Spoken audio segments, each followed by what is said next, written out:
Hello प्यारे बच्चों, नमस्ते। इस वीडियो में हम लोग होल नंबर्स के बारे में जानेंगे। होल नंबर्स जानने से पहले हमको नेचुरल नंबर के बारे में जानना बहुत ज़रूरी है। इसके पिछले वाले वीडियो में मैंने नेचुरल नंबर के बारे में बताया है, फिर से इसका हम लोग एक बार और रिवीजन कर लेते हैं। तो नेचुरल नंबर्स क्या होते हैं? जो काउंटिंग नंबर्स होते हैं, यानी गिनती की जो संख्याएँ होती हैं, उन्हें हम क्या कहते हैं? नेचुरल नंबर्स कहते हैं, यानी प्राकृतिक संख्याएँ कहते हैं। ठीक है, इस वीडियो में हम लोग होल नंबर्स के बारे में जानेंगे। देखते हैं इसका definition. The group of zero and natural numbers. किसी ग्रुप की बात हो रही है? जीरो और नेचुरल नंबर्स के ग्रुप की बात हो रही है। इज़ कॉल्ड होल नंबर, यानी ज़ीरो और नेचुरल नंबर्स का जो ग्रुप बनेगा उसे हम क्या कहेंगे? होल नंबर कहेंगे। एग्जाम्पल देखते हैं। 0, 1, 2, 37, 125, 6747 etc। या बहुत सारे नंबर्स हो सकते हैं, इनका कोई अंत नहीं है। इसके नोट में देखते हैं। Whole means complete in itself. Whole का मतलब क्या होता है? यानी जो अपने आप में पूर्ण हो, यानी अपने आप में क्या हो? वो पूरा हो।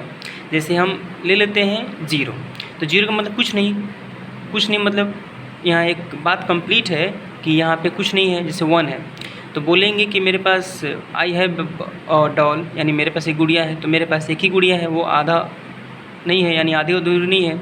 जैसे 2, आई हैव 2 मैंगोज़, यानी मेरे पास 2 आम हैं। इसका क्या मतलब है? कि मेरे पास 2 ही आम है, 1.5 आम नहीं है या 1.25 आम नहीं है, यानी 2 अपने आप में पूर्ण है। यानी इसमें जो भी संख्याएं दिख रही हैं वो अपने आप में पूर्ण है, कंप्लीट है। आगे वाले नोट में देखते हैं। It always begins with zero.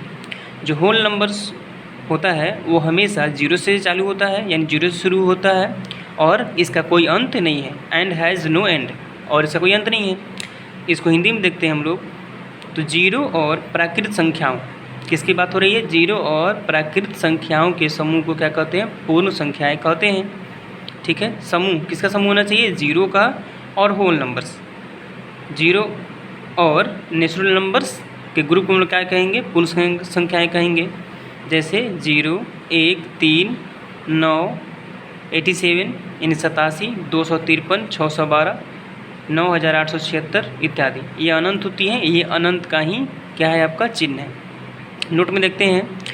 पूर्ण का क्या मतलब होता है? पूर्ण का यानी अपने आप में पूरा होना। ठीक है, जैसे हमने अभी कहा, जैसे 3, तो 3 ही अपने आप में पूरा है। जैसे हम बोलेंगे कि मेरे पास 3 कलमें हैं, तो 3 कलमें हैं मतलब ये 3 अपने आप में पूर्ण है। और 9 तो वो 2.5 है, 9 तो 2.7 है, मतलब वो अपने आप में पूर्ण है। मेरे पास 3 है मतलब 3 ही कलमें हैं, वो आधी अधूरी कलमें नहीं हैं। दूसरे नोट में देखते हैं। ये हमेशा जीरो से शुरू होती हैं, यानी जो पूर्ण संख्याएं होती हैं वे जीरो से शुरू होती हैं और इनका कोई अंत नहीं है। धन्यवाद।